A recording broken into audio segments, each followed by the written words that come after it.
and we operate in a global environment, and so we do a lot of domestic marketing as well, and the bulk of our staff are in Australia. But yes, I mean, we're exporting 70% of our production, and that varies depending on species a bit. But we're heavily reliant on export markets. Very self-sufficient in production. And we've talked about that before. We've talked about that before, guys. You hear a lot of negatives about exporting that.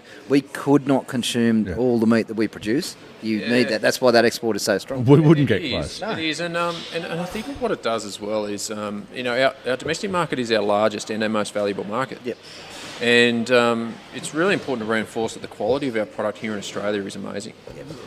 And we also need those markets to be able to handle and add value to lower value items. Thank you very much, Mick. We've talked about this before, guys. That comment that the best meat gets exported overseas. It creates markets for that secondary product, which we've talked about before. We can find all of those premium products here in Australia. Yes. Yeah. Yes, there's demand now, but because Australia is a wealthy country,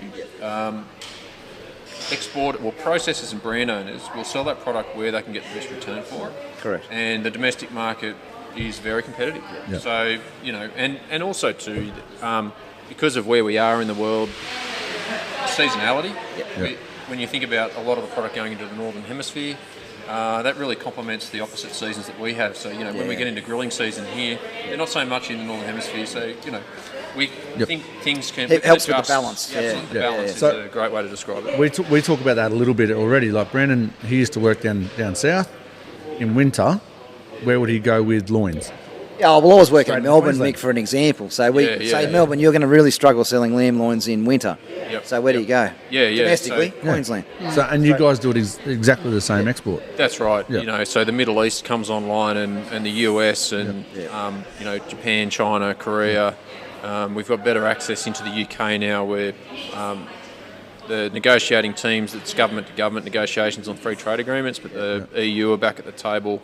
Southeast Asia's growing population's growing, household incomes. So demand is very, very strong. But domestically, we've got our consumers love our product. Yeah. COVID